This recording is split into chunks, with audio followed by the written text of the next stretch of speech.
Hello बच्चों, कैसे हो आप सब। आप सभी का स्वागत है मेरे यूट्यूब चैनल में, जिसमें आज हम करने जा रहे हैं क्लास 9th के चैप्टर 8 मोशन यानी गति का भाग 3 पार्ट 3। तो हमने पिछले पार्ट में किया, सारी टर्म्स कर ली, ग्राफ स्टडी कर लिए। अब उन ग्राफ के बेस पे हमने गति के 3 समीकरण होते हैं, उन समीकरण को उस ग्राफ के बेस पे ग्राफ को यूज करके डिराइव करना है यानी बनाना है।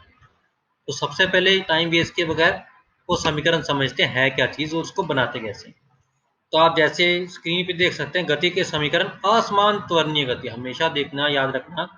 ये जो हम 3 समीकरण बनाने जा रहे हैं, इसमें त्वरणीय गति क्या होगी, असमान होगी हमेशा। ठीक है बच्चों, असमान त्वरणीय गति का मतलब क्या है, जो हमारा चाल है या वेग है वो हमेशा क्या हो रहा है, बदल रहा है, वो सेम नहीं रहेगा। तो प्रथम समीकरण क्या है, v is equal to u plus a t. यहाँ पे v क्या है, अंतिम वेग, u क्या है, प्रारंभिक वेग, a क्या है, त्वरण, और t क्या है, समय। इसको हमने बनाना ही आया कैसे, पहली समीकरण है, तो इसको बनाएंगे कैसे, ग्राफीय विधि द्वारा। आपको ग्राफीय विधि द्वारा ही बनाना है इसको। तो ग्राफ कौन सा स्टडी करना है, पहले ग्राफ समझना है क्या चीज।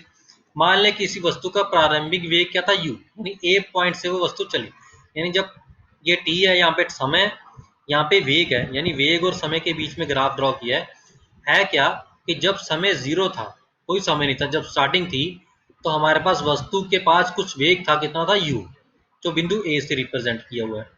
यह वस्तु समय b सेकंड बाद अपना वेग v कर लेता है, यानी जब समय चेंज हो गया तब उसका वेग क्या था, v, जो यहाँ पे लिखा है, जो जिसको b पॉइंट से रिप्रेजेंट किया है। तो ये ग्राफ है हमारे पास सीधा, जो इस वस्तु का अंतिम वेग है बिंदु बी से दिखाया हुआ, यानी ये जो वैल्यू सी से बी तक, ये सीधी वैल्यू लंबी रेखा वाली, ये v है, और इतनी वैल्यू क्या है, u। समय कितना लगा, t। तो ये हमारा ग्राफ है। हमने क्या करना है, डॉटर लाइन जैसे आपको ये दिखाई हुई है, ये लंबी वाली एक्सिस पे भी ये डॉटर लाइन लगा लेनी है, नीचे वाली भी, और ये जो ए पॉइंट है, इससे यहाँ पे हमने एक लंब खींचना है, परपेंडिकुलर, और यहाँ पे जिस भी पॉइंट से मिलाएंगे उसको क्या नाम देना है, डी। ठीक है बच्चों, तो इस ग्राफ से हमने ये समीकरण बनानी है, प्रथम समीकरण। करना क्या है, ए यानी वस्तु का त्वरण। त्वरण क्या होता है, फॉर्मूला क्या उसका, वेग में बदलाव बटा समय में बदलाव। तो जब वेग फाइनल वेग, जब समय फाइनल था टी, तो वेग कितना था, फाइनल वेग यानी अंतिम वेग कितना था, v। तो v माइनस प्रारंभिक वेग कितना था, u, तो v माइनस यू क्या आ गया, वेग में बदलाव, बटा यानी भाग किस में किया, समय में बदलाव। तो फाइनल यानी अंतिम समय क्या था, t, और प्रारंभिक समय क्या था, जीरो, जब हम चले नहीं थे, टाइम स्टार्टिंग हुआ था। तो फॉर्मूला क्या आ गया, ए का v माइनस यू बटा टी माइनस जीरो, यानी ए का फॉर्मूला क्या आ गया, v माइनस यू बटा टी। क्या करना क्या है कि t को a से इधर गुना कर देंगे, तो क्या आ जाएगा, at। at इधर रह गया, तो यहाँ पे क्या रहेगा, v माइनस यू, और u को भी उस तरफ लेके जाएंगे, तो u क्या किस में ऐड हो जाएगा, प्लस क्या हो जाएगा, at में। तो v की हमारे पास वैल्यू क्या आ जाएगी, u प्लस at, जिसको हम क्या बोलते हैं, प्रथम समीकरण। इसका नाम भी है बेटा, ग्राफिक विधि द्वारा गति के समीकरण है। किस किस के बीच में है समीकरण, वेग और समय के बीच में, इसलिए इसको वेग समय समीकरण भी बोल देते हैं, याद रखना। तो पहली समीकरण हमारे पास क्या आई, वेग समय समीकरण, जिसका फॉर्मूला क्या है, v is equal to u plus a t. अगर आपको ये याद हो, त्वरण का फॉर्मूला ये है, उसी से बनाया ये, तो सिंपल है। ठीक है बच्चों, दूसरी समीकरण, उसमें हमारे पास क्या है, समीकरण ये है, s is equal to u plus half a t square, s is equal to u t plus half a t square, जहाँ पे एस क्या है, विस्थापन, यू क्या था, प्रारंभिक वेग, टी क्या था, समय, ए क्या था, त्वरण, और टी क्या है, फिर से समय। तो ये समीकरण कैसे बनाए, उसके लिए भी हमने ग्राफ यही करना है, ग्राफ इसी को यूज करना है तीनों समीकरण को बनाने के लिए, इसलिए मैं बार बार दिखा रहा हूँ ये ग्राफ। अब आपको एक चीज मैंने याद दिलवाई थी, अगर आपको याद हो पिछली वीडियो में, उसमें मैंने क्या बताया था, आपको याद क्या करना है, कि जब भी किसी भी वेग और समय ग्राफ में, समान गति वाले ग्राफ में, अगर हम क्षेत्रफल पता करें, अब ये हमारा ग्राफ है ए बी, इसके नीचे क्षेत्रफल क्या है, अगर मैं बात करूं ये वाला, ओ ए बी डी सी ओ। अब इस पूरे क्षेत्रफल में दो आकृतियां हैं, एक तो ये त्रिभुज एडीबी, और एक ये आयत ओ ए डी सी। तो जो विस्थापन होगा, जो क्षेत्रफल होगा वो क्या देगा हमें, कुल विस्थापन।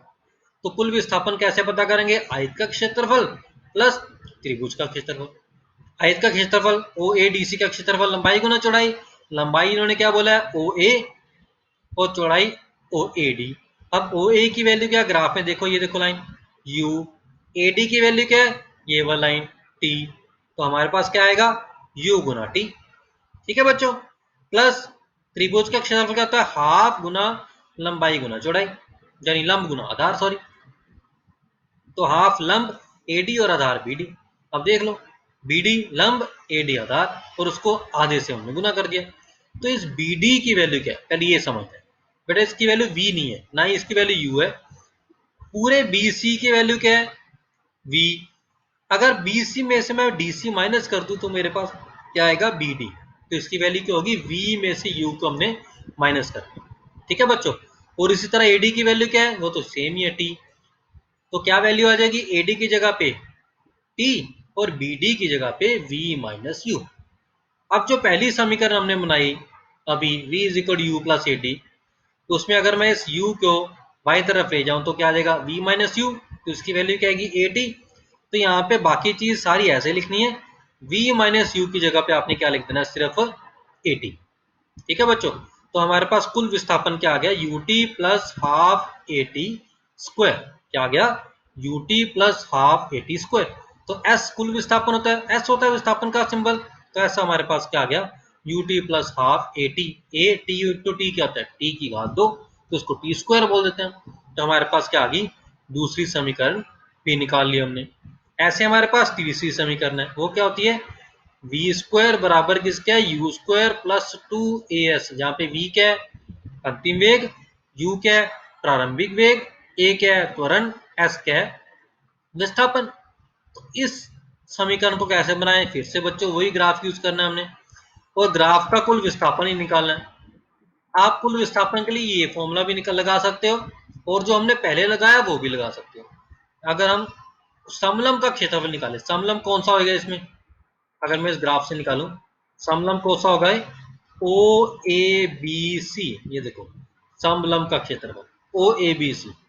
समलंब का क्षेत्रफल का फॉर्मूला क्या होता है, हाफ गुना जो दोनों समानांतर भुजाएं होती हैं इनका जोड़ गुना जो लंब होता है, ये वाला चीज ए डी, यानी हाफ गुना o a plus b c गुना ए डी। तो इसका फॉर्मूला अगर हम ध्यान से देखें तो ये लगाया हुआ है यहाँ पे भी, हाफ को यानी दो से भाग कर दी, ओ ए प्लस बी सी को जोड़ दिया गुना ओ सी, ए डी की जगह पे ओ सी लिख दिया इन्होंने, एक ही बात है। अब ओ ए क्या था, यू, बी सी क्या था, वी बटा दो, ओ सी क्या था, टी। अब पहली, अगर आपने, आपको याद होगा त्वरण का फॉर्मूला, ए का फॉर्मूला क्या था, वी माइनस यू गुना टी बटा टी, सॉरी। ठीक है, अगर मैं यहाँ से टी की का मूल्य निकालूं तो टी को इधर लेके जाऊंगा और ए को बाएं तरफ लेके जाऊंगा, यानी ए वी माइनस यू से भाग हो जाएगा। तो टी की वैल्यू क्या आएगी, वी माइनस यू बटा ए।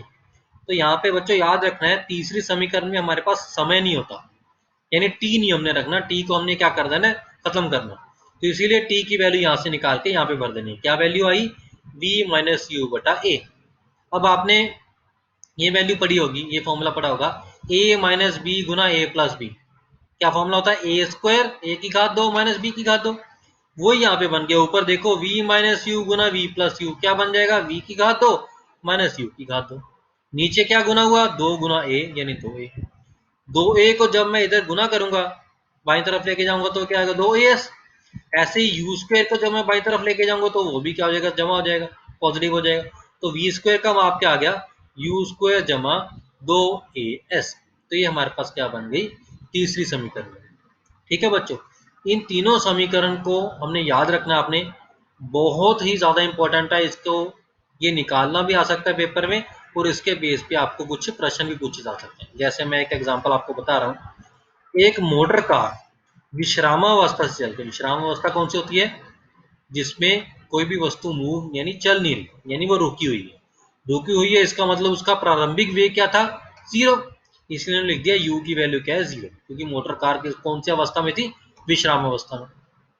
0.1 मीटर पर सेकंड स्क्वायर, अब आपको याद दिलवाया था मैंने, मीटर पर सेकंड की घात दो किसका हमारे पास मान यूनिट है, त्वरण का, तो ये किसकी वैल्यू है, ए की वैल्यू, त्वरण की वैल्यू यानी ए 0.1 मीटर पर सेकेंड स्क्वायर की त्वरण की दर से 4 मिनट तक चलती है, यानी समय कितना, 4 मिनट। अब आपको याद है होगा कि समय हमेशा हम सेकंड में लेते हैं, तो 4 मिनट को सेकंड में कैसे बदलें, 4 को 60 सेकंड, क्योंकि 1 मिनट में कितने 60 सेकंड होते हैं, 60, तो 4 को 60 से गुना कर देंगे, 240 सेकंड हमारे पास आंसर आ गया।